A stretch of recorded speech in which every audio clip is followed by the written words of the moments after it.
83rd regular session is now called to order.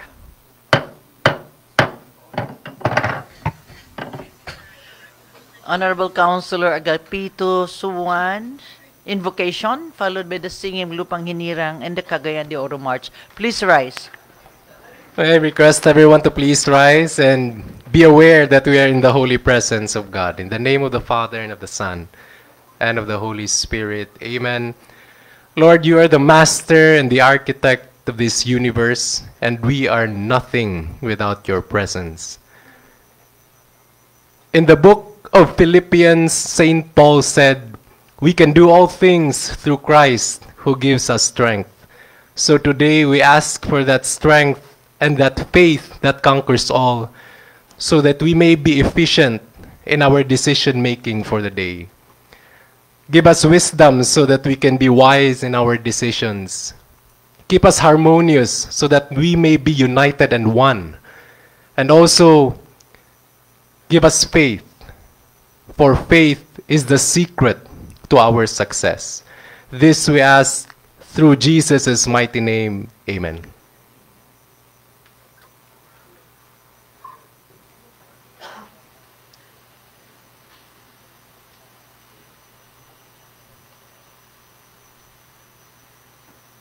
Mga kababayan, ang pambansang awit ng Pilipinas. Kayang mag-ibig, kaya sa sinakanan, alam ng puso, sa dikit mo'y buhay. Lupang hinirang, tuyag ka ng mag-ibig, sa mandulupin, di ka pasisigil, sa nagagang tutok sa simoy at sa langit mo pangaw, ay hinatang tula, kawin sa pagkayang minamahal. Ang isang ng matawad mo'y tagumpay na nagkikinig, ang bituin at araw niya, kailan pa may magkikinig. Luman ang araw ng walang pagsinta, buhay langit sa piling mo. Ang ligaya na pagkay mamamit, ang mamatay ng dahil sa'yo.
Seated. Mr. Secretary, please do the roll call. Honorable City Vice Mayor Jocelyn B. Rodriguez, Presiding Officer.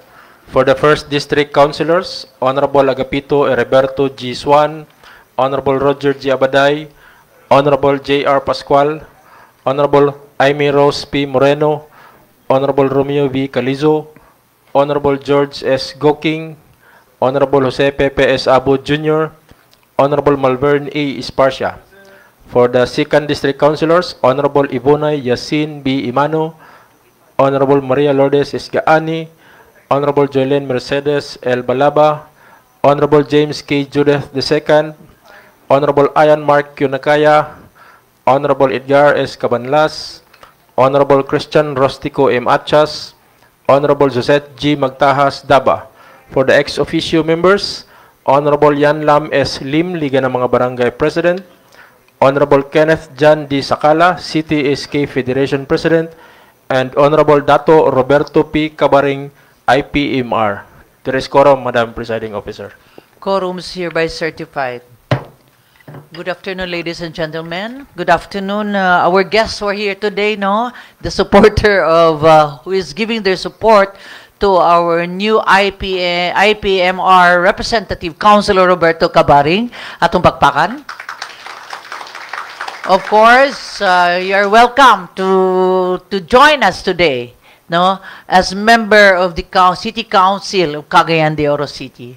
So I'd like also to welcome our visitors who are also here, our friends from the media, those who are watching us right now, maayong hapon, fellow Cagayanons. So for the meantime, I would like that we give the floor to Councilor Roberto Cabaring, if I may, Majority Floor Leader, to say a few words, no, being a member of the City Council. You have the floor. Can you, Councilor, Majority Floor Leader, Councilor Attorney Edgar Cabanlas, you have the floor. May I request, Madam Chair, that we recognize Councilor Roberto Cabaring for a short introduction. Okay. Councilor Roberto Cabaring, you have the floor.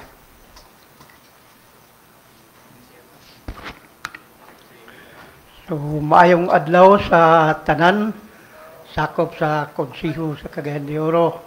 Nabida sa atong presiding officers, Honorable Jocelyn Rodriguez, o dakong kalipay nga sa taas nga panahon natuman ang tinguha sa kinabag-an nga mga tribo, although nga dunay dili mo uyon, nagpasalamat ko sa kadaghanan nga idaog ang ilang kagustuhan na mabutangan o representante nga mo'y mo dumala sa tingog sa mga tribo igaonon.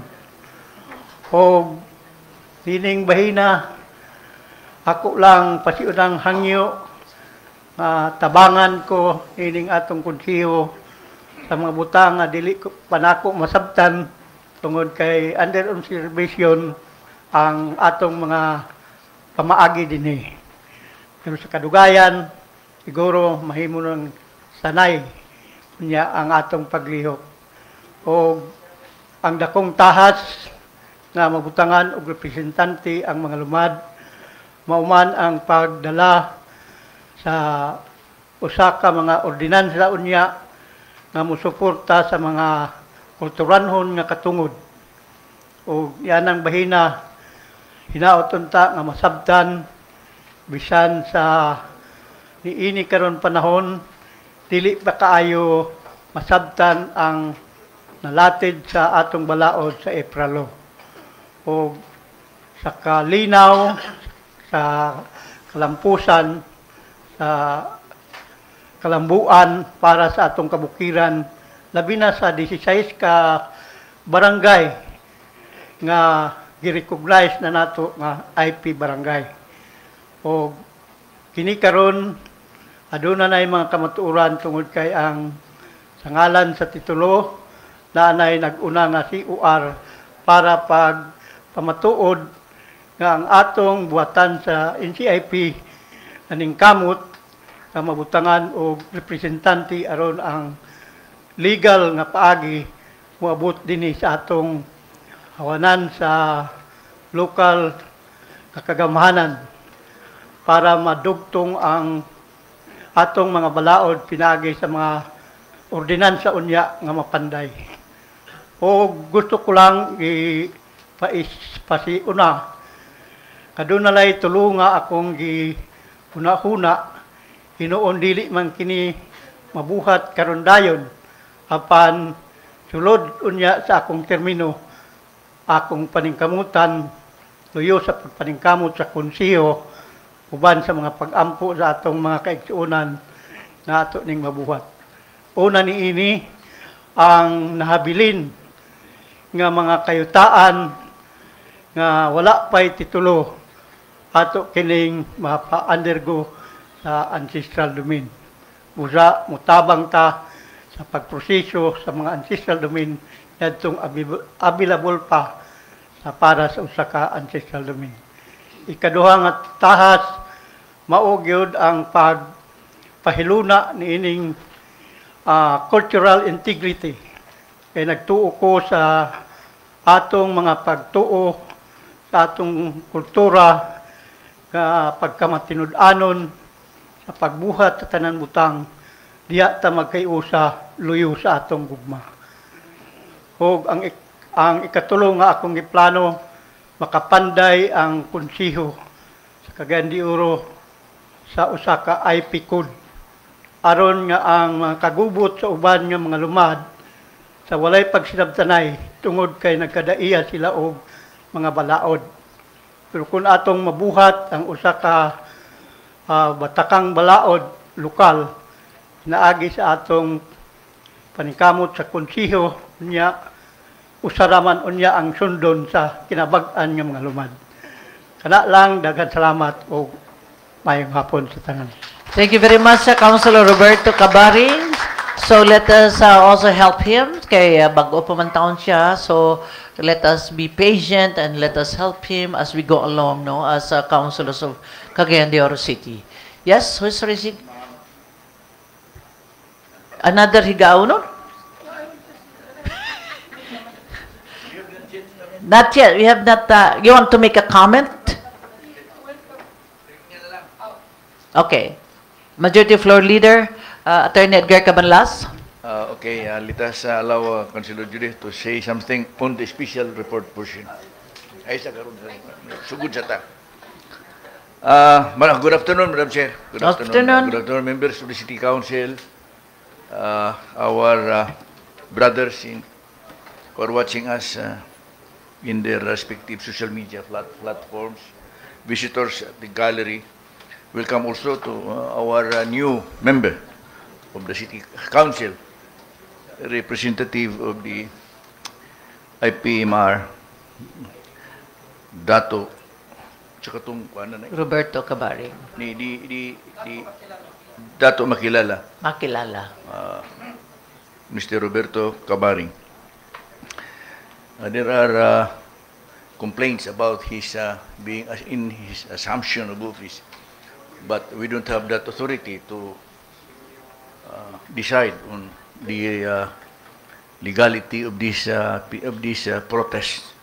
We are submitting all these protests to the NCIP for the resolution.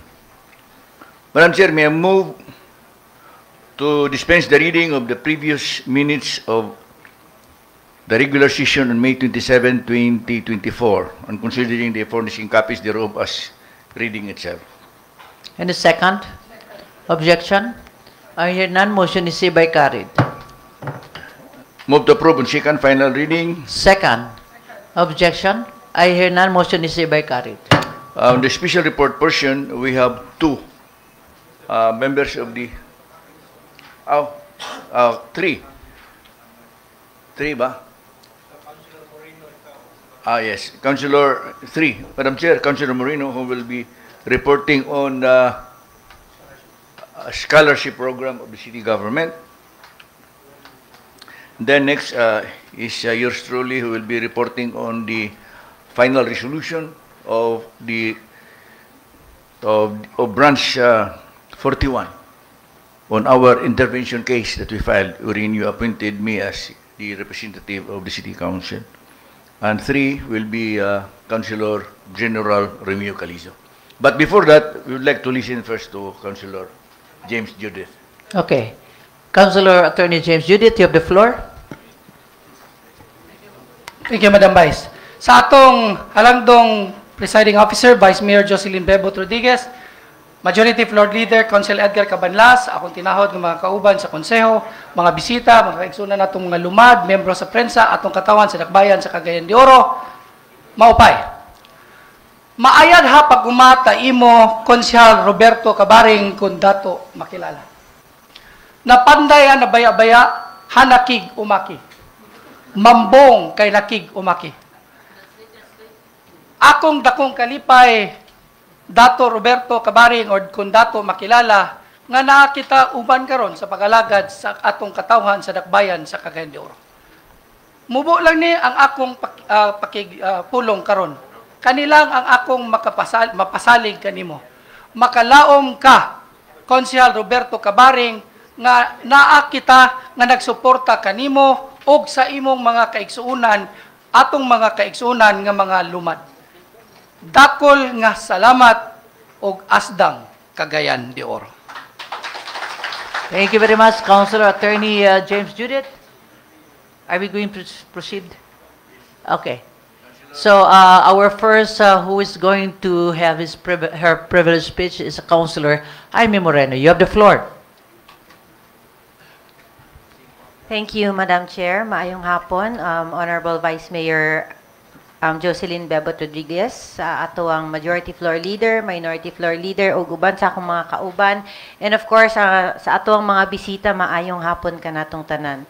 Actually, Madam Chair, I had no intentions of doing a special report. However, last weekend, karong Sabado, naay mga estudyante na niduol sa Aqua.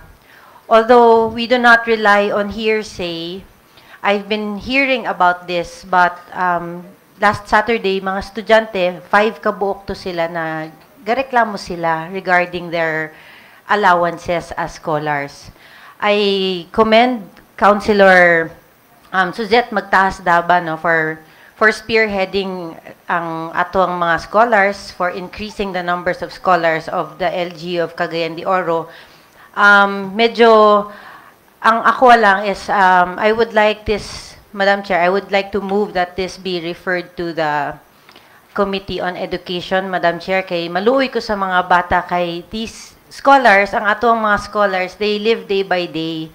So, a day of delay means so much to them, all the more na tulo na kabulan ang ilang delay sa ilang mga allowances, which I know na bisag unsa, they will do everything they can to pursue their school, no, their studies.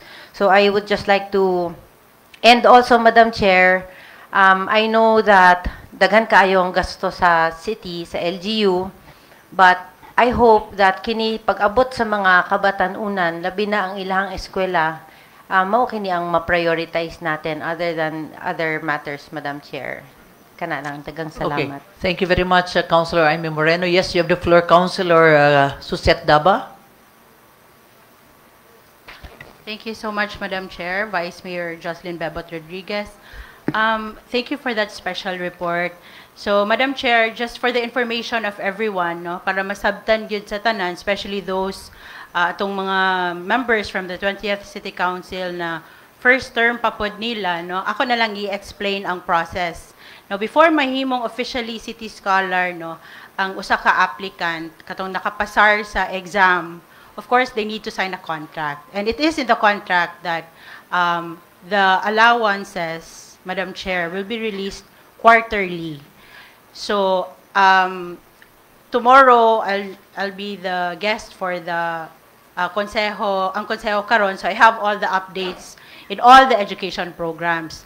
Now, as per the special report of Councilor Jaime Moreno, the allowances were already released from January to March, except those 400 plus city scholars who were not able to submit their grades on time. So every semester, they need to renew their contract. And one of the requirements that they will be renewed, Madam Chair, is they have to submit their complete grades. Otherwise, we will be able to release allowances na na-drop na di ay sila because once you have 2 failing marks, automatic, Madam Chair, na matangtang ka sa scholarship program. So if you have 1 failing mark na subject, you are on probation. But if ma-fail na pud ka for the second time, tangtang na gid ka sa scholarship program, Madam Chair. And it is not fair na maghatag patag allowance na tangtang na di ay siya. So as of now, around 7,000 plus scholars already received their allowances from January to March. And those scholars who have been issued with ATM cards, they received their allowances up to May. So for the first year students, they still don't have ATM cards, so they have to get it over the counter. So din sa City Hall ang distribution. So there's a third batch. I think most of them are from USTP students who were not able to submit their grades. So required man siya sa accounting office na i-submit gani ang average grade. So dili sad mag-release ang accounting office og allowances kung walay grado naka-attach, no? So I think no need to call for a meeting. I hope the good reporter will understand because this is actually the process, Madam Chair, no? Kung walay grado, walay requirements for the renewal of the contract every semester. So nahuman naman atong first semester last December. So by January or February, dapat nila isubmit ang ilahang grades kung wala ba sila failing marks. Thank you, Madam Chair. Okay, thank you very much, Councilor Suzette Daba. Yes, Councilor Aimee Moreno, you have the floor. Thank you, Madam Chair. Thank you to our chairperson for education, Councilor Suzette Magtahas Daba, for the clarification. However, Madam Chair, I was just approached by these students, so at that moment, I could not say anything as I was not given any update. However, kung naay mga 400 nga mga bata na wala pa natagaan sa ilahang mga allowances for valid reasons, Madam Chair, may I just ask that proper communication be done so that this issue shall be addressed, Madam Chair. Thank you. Okay, thank you very much, Councilor Aimee Moreno. Okay, still refer to the Committee of Education, and then you write a letter and put the names so that the names that you will be talking about nga wala nakadawat, then we will know what's the reason behind. No? Para klaro. Yes, Councilor Suzette Daba? Yes, Madam Chair, just in case Councilor Aimee Moreno will give their names, because maybe, Madam Chair, if I call for a meeting and then they're not there, so masayang lang pod ang time, no, sa ato ang pagpatawag o committee meeting, calling the office na especially now na busy kaayo sila. So that's excuse just me, my why didn't they explanation. follow up in the office one by one so they will know the status, what is the difference, what is the problem behind why the allowance is given? Kung mo-ato din sila sa office to check. Actually, pwede rin, Pwede Madam ra, di Chair, ba? no, yes. Yeah, they Madam can Chair, always to go ask. there and check. Then they will be advised, moni kulang, mona ana, rather than, the entire 400. Those who are really concerned of their allowance should go to the office and check for themselves. Actually, Madam Chair, naman gyapoy ga-approach sa ako ang office, and sometimes it's not about the allowance, but Lain na ang problema. kanaha sa ilahang grades, Yeah. that ilahang parents ang ilahang ipa-approach. Of course, we will call the attention of the office. Sometimes man good, no, not all, no. Sometimes some of the scholars dili magsaba sa tinuod sa ilang parents na it's not their first time to fail. It's already their second or third lugar, Madam Chair. So, ayaw pa noon dayon mabalaan sa parents nga nag-fail na di ay ang ilahang anak. But so far, Madam Chair, ang ato ang retention rate for our city scholars, wala man iubos og 95%. So, daghan gyud nga naka-maintain silang grado og nakapadayon sa ilahang pag-eskwela. Okay, thank you very much, Suzette Daba. Yes, provide the names and then encourage them to go to the office and check what's the problem individually so they will know. Okay, next is Councilor, Majority Floor Leader, Attorney Edgar Cabanlas. You have the floor. Thank you very much, Madam Chair, or Vice Mayor Gilbert Rodriguez. Now, this report is anchored on the petition that the city government filed before the Regional Trial Court of Cagayan de Oro, Branch 41, which is entitled Cagayan de Oro City Water District, represented by its President, General Manager Antonio Yang. Petitioners, the city government of Cagayan de Oro as petitioner intervenor versus Metropac Water Investment Corporation and Cagayan de Oro Bulk Water Incorporated, CUBI in short. Madam Chair, I testified before the court, before the Honorable Court of Branch 41, arguing for and behalf of the city government and the City Council of Cagayan de Oro. We were granted the temporary restraining order of 20 days, directing Metropac and CUBI to maintain the status quo ante before the cutting off of the supply. And then there was a hearing conducted and we presented evidence, and today we received the resolution of Honorable Court Judge Jeffrey Acevedo of Branch 41. I have a copy, and I am requesting our clerk of court, our secretary to furnish all members of the City Council a copy of the resolution. The resolution which granted the writ of preliminary injunction, which is which has no time frame. And in the final, on the last page and the dispositive portion of the resolution, it states here, Madam Chair, wherefore let a writ of preliminary injunction be issued. Metropac Water Investment Corporation, Cagayan de Oro Water, Inc., CUBI, and Rio Verde Water Consortium, Rio Verde and their agents, representatives, and all persons acting for and in their behalf are hereby enjoined to maintain the status quo and to refrain from taking any action that will result in the disconnection or disruption of water supply and distribution to the petitioner, Cagayan de Oro City Water District. So, ating makakatulog na ta. So, what na iputol? Kay niya naman gining rito preliminary injunction o makapahulay na ang discussion about this water. So wala na tayo majority, wala na tayo disconnection of water. Wala na tayo disconnection, but they have to settle lang. Temporary writ of temporary injunction, nakapresenta na tag ebidensya, and the final resolution pagkahuman na gyud sa trial proper. Okay. So ongoing pa ang trial. Ang trial proper po. Marag human-human man ni kay nakapresentar na matag ebidensya. Okay. So salamat kayo, Madam Chair. The directive and the job given to me as representative of this council is fully complied with, and we would like to thank City Legal Office Cagayan de Oro for doing its job and properly representing the city government. So salamat unta tanan. O pasalamat sa kita sa Branch 41 for listening to our plea.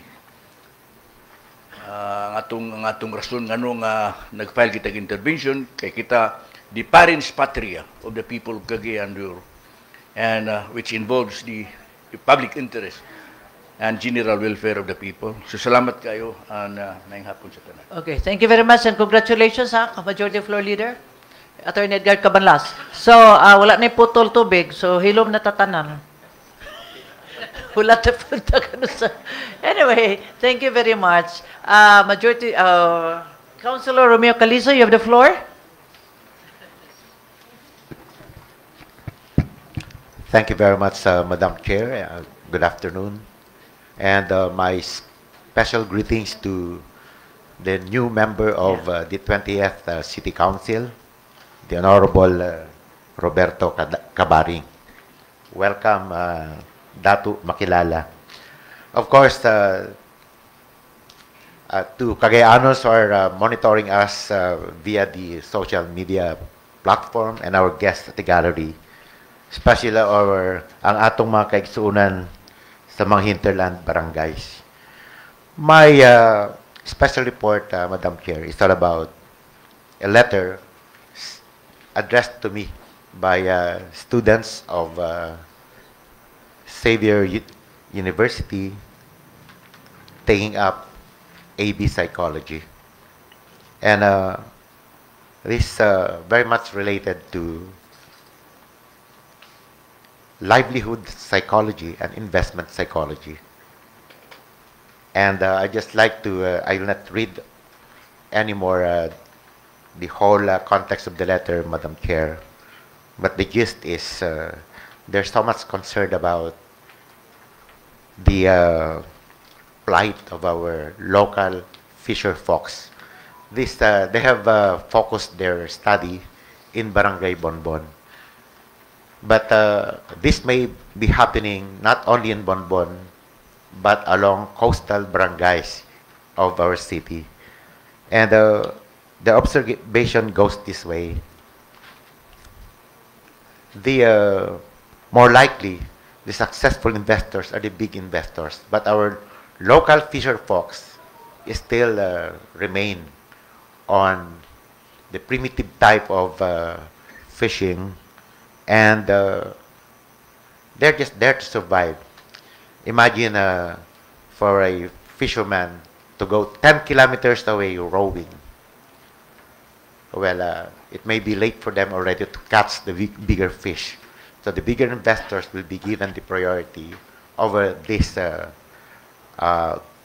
stuff in our sea waters, Madam Chair. And so they also observed that it appears that the local government does not have a concrete program to help improve the livelihood situation of our fisher folks, starting from the methods, the technology, and so they're just overtaken by events, and they just live there for survival. So we hope that and other considerations, just like protecting the sea waters from hazards, environmental hazards, and the like, Madam Chair. So for a better discussion, I'd like to refer this to the appropriate committee, the Committee on Fisheries and Aquatic Resources. Thank you very much, Madam Chair. Okay, thank you very much, Councilor Romeo Calizo. Refer to the Committee on Fisheries. Councilor Minority Floor Leader, Councilor Ayan Achas. Okay, let us proceed. Majority Floor Leader, Attorney Edgar Cabanlas, you have the floor. Okay, thank you very much, Madam Chair. Let's go ahead with our business today. Talks items 1 and 2. Okay. Item number 1, proposed resolution number 2024-755, returning to Barangay Council of Barangay 24, the City Its Ordinance number 1, series of 2024, covering its annual budget for CY 2024 with an estimated income of 16,519 pesos, 125 pesos, with the information that said ordinance is operative in its entirety. May I request that Councilor Yan Lamlim be recognized, Madam Chair. Councilor Yan Lamlim, you're recognized. Madam Chair, may hapon sa tanan. Everything is in order. I move for the purpose, approved for the purpose resolution number 2024-755. Any second?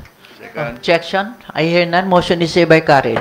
Move to approve in second final reading. Second. Objection.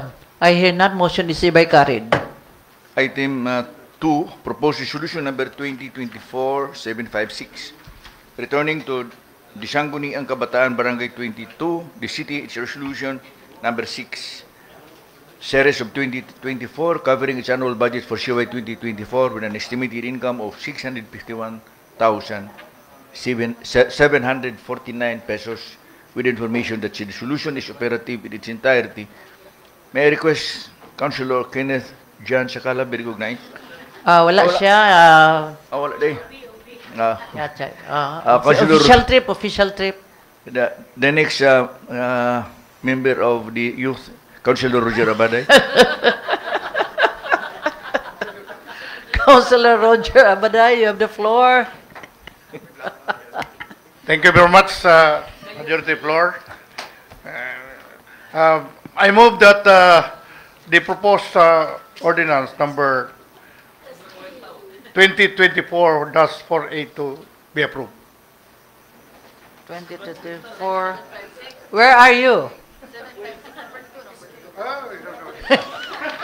Sorry. I am advance. So, di matanong Mo pa na tayo, youth advance. man lagi. Advance kaya itong kuhan, basta talon pa. Okay. Sorry.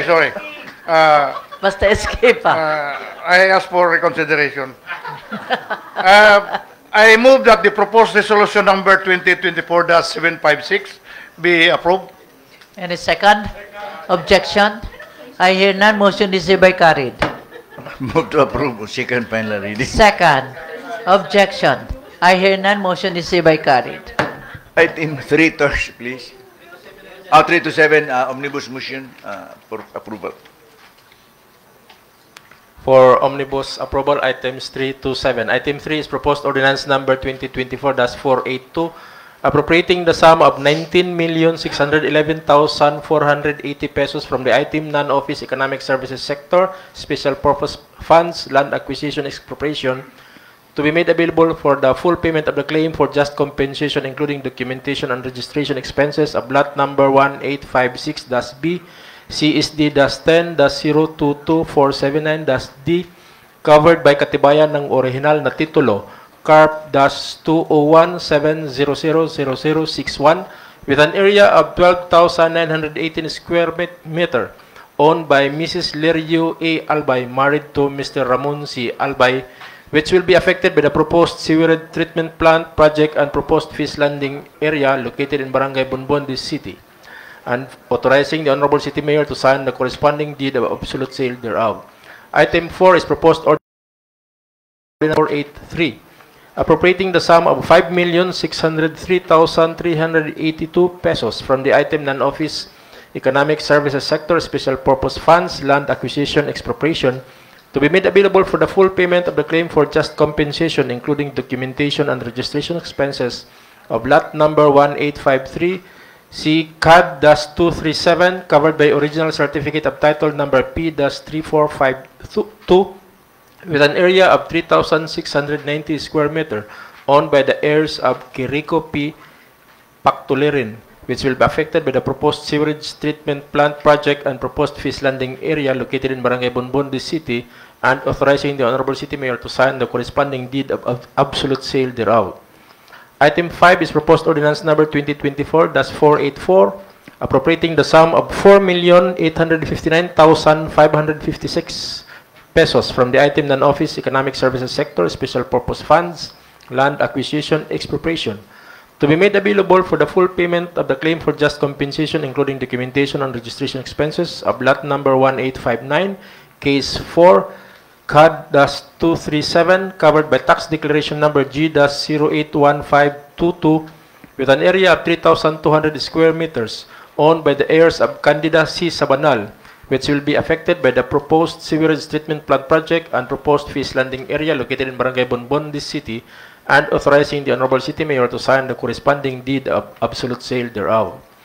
Item 6 is proposed ordinance number 2024-485, appropriating the sum of 3,019,740 pesos from the item non-office economic services sector, special purpose funds, land acquisition expropriation, to be made available for the full payment of the claim for just compensation, including documentation and registration expenses of lot number 1858, case 4, CAD-237, covered by katibayan ng orihinal na titulo P-5534, with an area of 1,988 square meters, owned by the heirs of Claudio Exclamador, married to Petrona Villis Exclamador, which will be affected by the proposed sewerage treatment plant project and proposed fish landing area located in Barangay Bonbon, this city, and authorizing the Honorable City Mayor to sign the corresponding deed of absolute sale thereof.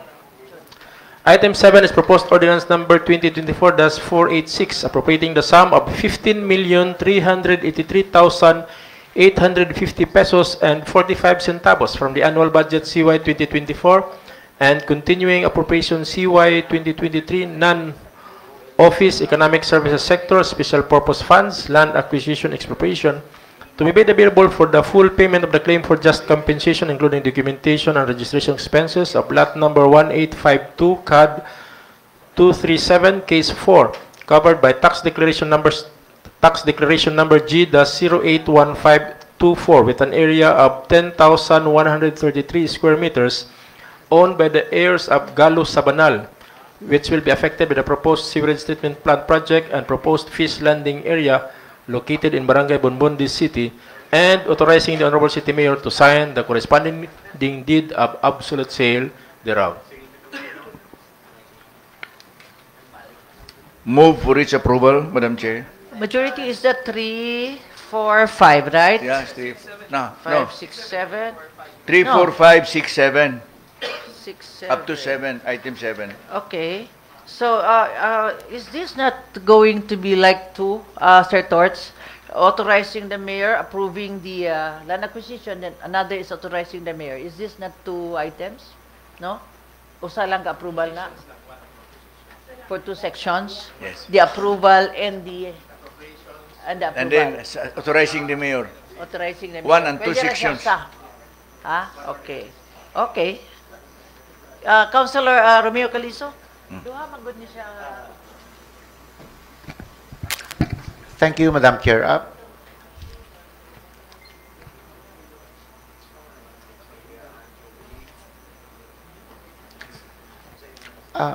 May I ask, Madam Chair, if this is the contiguous area composed of so many property owners?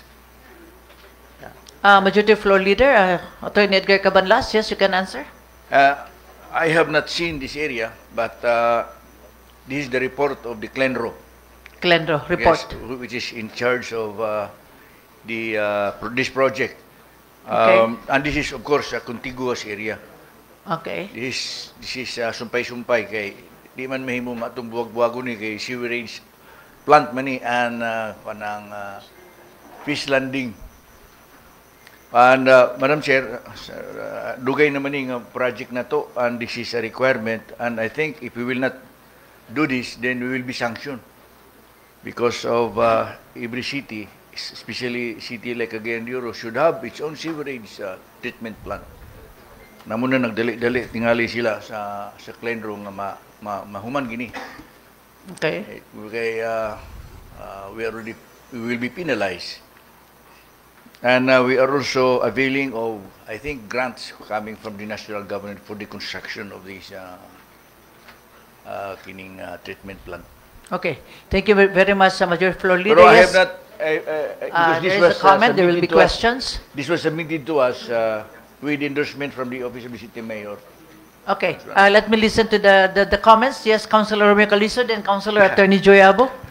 Yes, Madam Chair. So that we'll not have questions in mind. I think I suggest that by the time that the executive will give us an urgent matter to take action on, they should complete their staff work, Madam Chair, so that will not appear as if you're just stamped here. Kailangan kumpletuhin nila ang trabaho, kaya may lang trabaho ba dito para makita po nato unsa man ang atong gaaprubahan na project. People will ask us in the long run, Madam Chair, what's this all about? And so really, di mo gud maayo nga murabag sa may isugo lang sa atong aprubahan, sagdi nato makitaan, wala na scrutiny. We just appear just like stamping pad, Madam Chair. So again, this is my strong suggestion. Let them complete their staff work before they give us something to approve here at the City Council, Madam Chair. Thank you. Okay, thank you very much, Councilor Romeo Calizo. Yes, Councilor Attorney Joy Abo, you have the floor. Thank you, Madam Presiding Officer. I'd like to re-echo the manifestation of the good Councilor, Councilor Romeo Calizo. And in addition to that, Madam Presiding Officer, sumpay sa istorya ni Councilor Calizo that the staff work should be completed before these measures should be passed before this plenary for approval. My inquiry in relation to that, Madam Presiding Officer, is that we are also giving the authority to the local chief executive to sign the deed of sale, but there is no deed of sale attached in the agenda. So what deed of sale are we approving? What page? What page? I have checked the first item, the second item, and I haven't seen a deed of sale.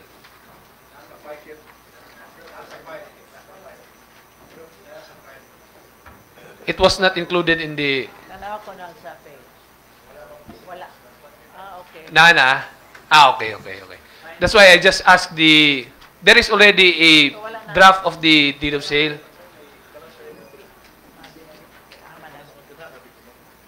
Because otherwise, what authority are we going to give to the local chief executive? There is none. Okay. So it's already, they have it, wala nila gi-attach dire. Okay, But Sir Torts, the secretary has it. Okay. Thank you, Madam Presiding Officer. Okay, thank you very much. So, is that okay na? Okay na? Okay na to? According to Okay. Councilor General Calizo, it is approved. Let us approve. Okay. Councilor Roger Abaday, yes, you have the floor. This is just in answer with the query of Honorable Councilor Calizo. I was designated as the Vice Chair of Technical Working Group to study this area because we are already warned by DNR to transfer our kining peace landing from westbound right there and then that this the area this area so we have discussed this during our I think third meetings na, and this was presented, the area was presented a geographical map with the presence of CLINRO and other department, the city engineers, and these are contiguous places owned by these vendors. So, dini ibutang ang wastewater treatment, ang atong sewerage from the whole in phase 1, kaya dako-dako ni kay this is the prerequisite for us to apply for a grant sa DPWH of 1 billion. So ang ato na ni kaning area, and these are contiguous places, areas which the city is intending to buy for this window. Usaran ni sila. So tulog ka projects ang ibutang dinhi kaning area. So I think the CLINRO can provide the map or the city engineer.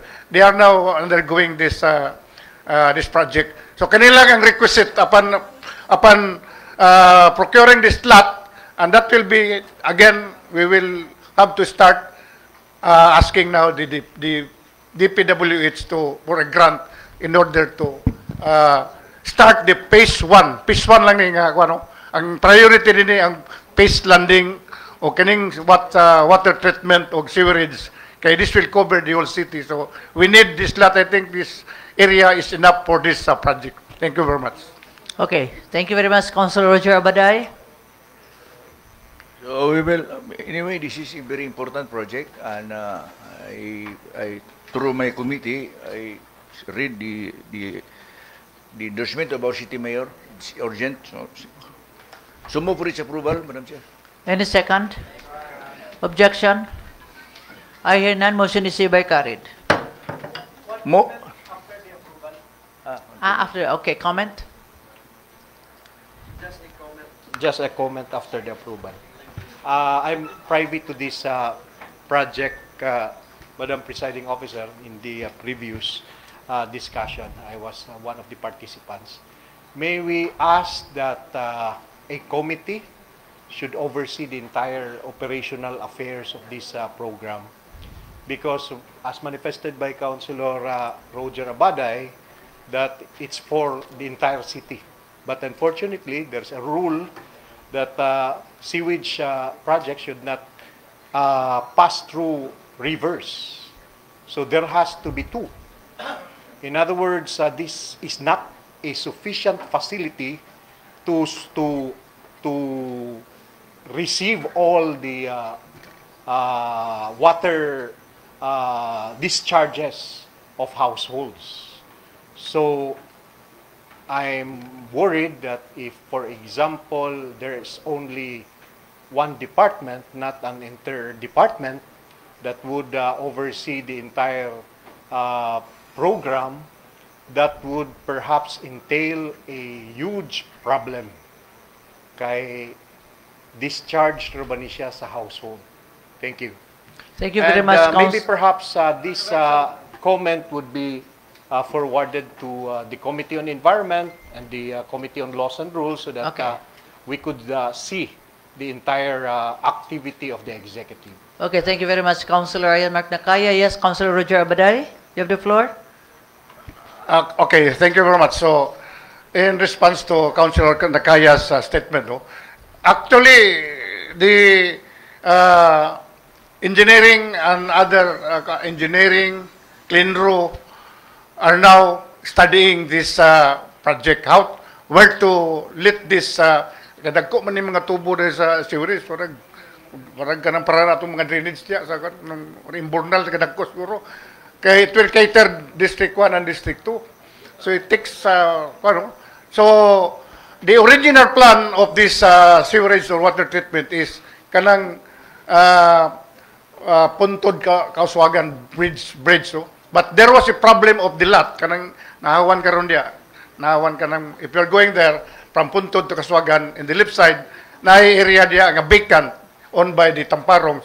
There is a parang problema sa pag-acquire sa Utah, but the feasibility study was already done, no? Done by the DPWH, kaya sila mo mag-construct. So now that's why this is the alternative area that these three projects will be put up there in that area. So gitun na nagkaroon sa atong engineering, sa uban pa nato nga in coordination with the DPWH, kung asa ipaagi ang siguro warag ihabay gyapon sa new bridge from Makabalan to Bunbun Bridge kay duol ra man ni siya adjacent ni nga yuta sa dinhi nga right side, no, sa south side nga area, kini nga concern areas nga atong paliton sa syudad. So ilang gitun-an pa karon sound asay paagi ang kining nga project. So this is a big amount of project, so we need ang ato lang share ni ang area, kanilang area. Thank you very much. So this is under the Committee on Environment. The good councilor is requesting that oversight function is not only from the Committee on Environment. Who else? What other committees? Councilor Romeo Calizo? Constructions like this, projects like this, Madam Chair, entails a lot of engineering works. So the oversight function should also be undertaken by the Committee on Engineering. Most probably, Madam Chair.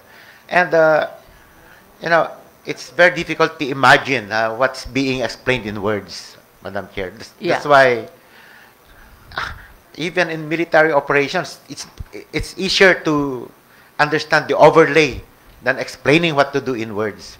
I think this is also true with corporate government plans, Madam Chair. You show us the plan so that we are not will not keep imagining what it looks like, Madam Chair. So this is my strong suggestion. Thank you. Okay, thank you very much, Councilor Romeo. I get you, no? So we have also another committee that will see the oversight function of what is going to happen next and the discussions. And this will be also again be participated by the Committee on Infrastructure. What else? Environment. What else? Fisheries.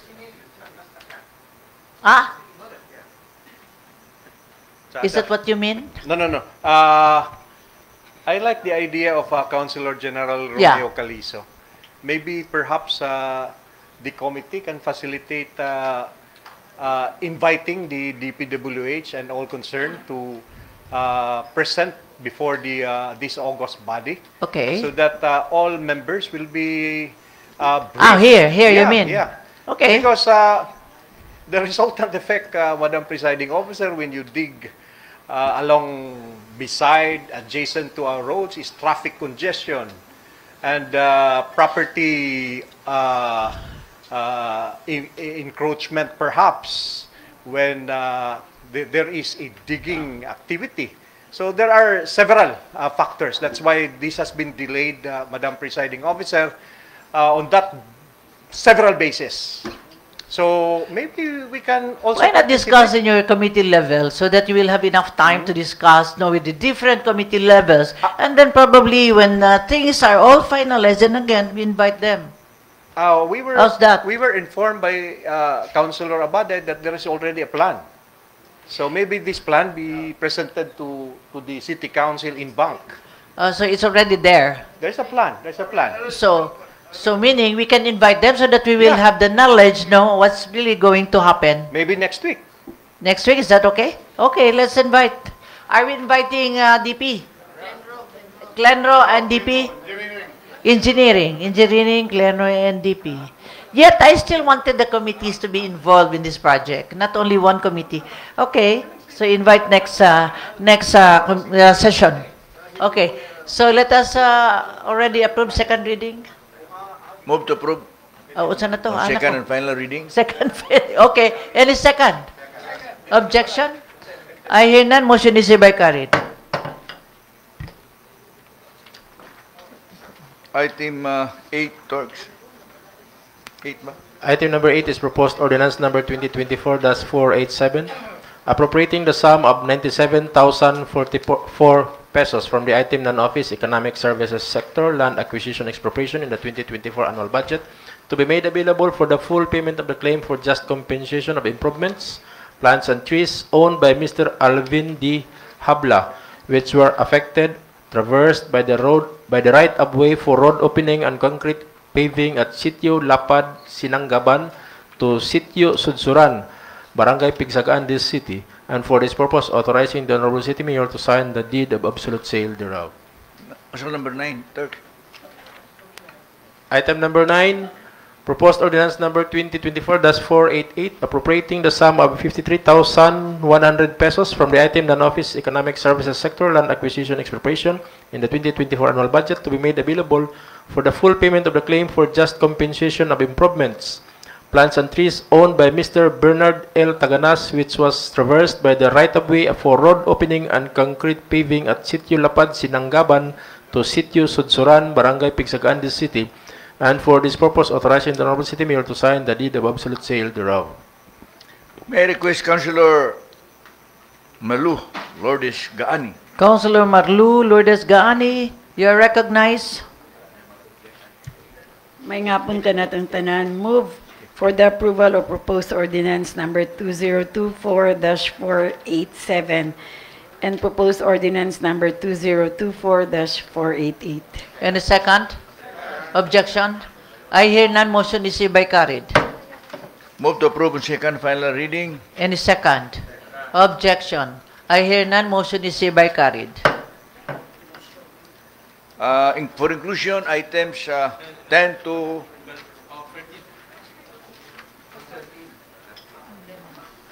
So item 13, Madam Chair, move for its inclusion. Second. Objection? I hear none. Motion is hereby carried. Item 10, proposed ordinance number 2024-489, establishing the local cultural inventory of Cagayan de Oro City and endorsing the same to the National Commission for Culture and Arts to form part of the Philippine Registry of Cultural Property. May I request Councilor J. Roa Pascual. Councilor J. Roa Pascual, you are recognized. Good afternoon, Madam Chair. Good afternoon, fellow councilors. Welcome, Hato Roberto Cabaring. Madam Chair, I move to approve proposed ordinance number 2024-489. In a second. Second. Objection? I hear none. Motion is hereby carried. Move to approve on second final reading. Second. Objection? I hear none. Motion is hereby carried. Item 11, proposed ordinance number 2024-490, authorizing the Honorable City Mayor Rolando A. Uy, representing the City Government of Cagayan de Oro, to enter into and sign the deed of usufruct with the local government of Barangay Makabalan, usufruct Tuwari, represented by Exponong Barangay, Honorable Saniel L. Raipon, covering the use of city-owned property, particularly a portion of lot number 1843-1982, 1842-1997, covered by tax declaration G424909 with TCT number 161532, open space with an area of 685 square meters, more or less located in Barangay Makabalan, as site of the proposed Barangay Super Health Center under the terms and conditions stipulated therein. May I request that Councilor Maluga Ani be recognized? Councilor Maluga Ani, you're recognized. Move for the approval of proposed ordinance number 2024-490. Second. Second. Objection. I hear none. Motion is hereby carried. Move to approve on second final reading. Second. Objection. I hear none. Motion is hereby carried. Item 12, proposed ordinance number 2024-491, authorizing the Honorable City Mayor Rolando A. Uy, representing the City Government Cagayan de Oro, to enter into and sign the Memorandum of Understanding with the Filipino Coffee Management Inc. for the establishment and development of Cagayan de Oro International Coffee Research and Development Center under the terms and conditions stipulated therein.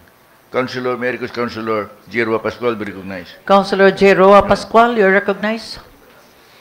Good afternoon, everyone. Move to approve proposed ordinance number 2024-491. Any second? Objection? I hear none. Motion is hereby carried. Yes, comment? If you read through the proposal, Madam Presiding Officer, and the draft mismo, there's nothing in the terms of agreement or even in the stipulated intentions of the contract that would substantially support the declaration. And in other words, this MOU that we are now considering is just a declaration. There's no council, there's no agency that would be responsible to facilitate the implementation of the intention. So after the approval, perhaps there would be no action because there's no one or there's no department that is responsible to act on this matter. Maybe perhaps just a week or two, we can deliberate at the level of the committee. If Councilor J. Pascual would concede, I'd like to participate, Madam Presiding Officer, with our Committee on Planning. Okay. Move to defer the matter. So, okay. So there's this deferment. Are we going to votation? No, there's no objection. Yeah, deferment. So what is the pleasure of the House now? There is no objection and duly seconded. So we defer. Okay. We defer for two weeks. 2 weeks? Yes. Okay, we defer 2 weeks. And just an information, Madam Chair. This is just a memorandum of understanding. Understanding. This is not a memorandum of agreement. Understanding is just the intention to do something. But anyway, let us just give, 2 weeks, okay. Just 2 weeks, okay. Okay, so refer to the Committee on Agriculture, Councilor J. Roa Pascual, for 2 weeks, okay? So there's a deferment. Any second? Objection? I hear none. Motion is hereby carried. Move to approve second final reading. Second. Objection? I hear none. Motion is hereby carried. Item 13, proposed resolution number 2024-757, returning to the Barangay Kabataan, Sangguniang Kabataan, Barangay 37, the city its resolution number 004 series of 2024, covering its annual budget for CY 2024 with an estimated income of 335,882, with information that the resolution is operative in its entirety. May I request that Councilor Iski Vice Chairman Roger Abaday be recognized. Okay, another young-looking councilor. Thank you very much, Majority Floor. You are still good. You have I'm good not done yet. I'm not done yet. You still have good vision. I'm not done yet. Okay, another young-looking SK Vice Chair. Thank you very much. Councilor Roger Abaday, you have the floor. I appreciate so much for your good vision. I'm just wearing glasses. Okay, I move that the proposed resolution number 2024-757 be approved. Any second? Objection. I hear none. Motion is hereby carried.